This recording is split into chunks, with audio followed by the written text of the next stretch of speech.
Ils sont là pour leurs potes. Ils sont là pour la grosse stuff avec la grosse ambiance, qui en plus est gratuite.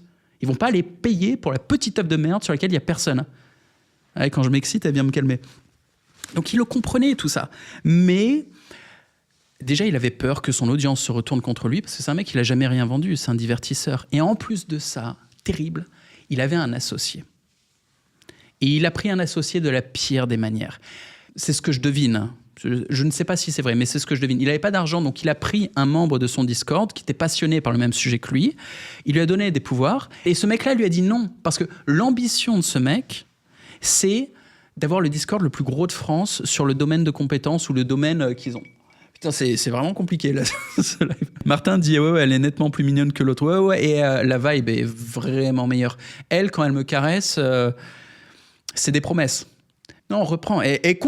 Putain, concentrez-vous, les mecs. C'est Noël, je sais, c'est détente, je vous ramène des cadeaux, mais on se concentre. Donc, il a pris un associé de la pire des façons, il a pris un associé gratuit pour économiser de l'argent. Il ne faut jamais faire ça.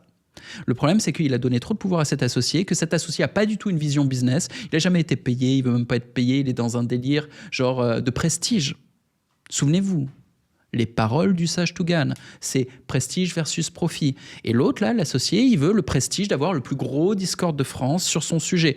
Il veut satisfaire son ego. Ah, mais il faut faire un choix. Tu veux bosser? Tu veux faire de l'argent? Tu veux pouvoir assumer tes responsabilités et prendre soin des gens que t'aimes?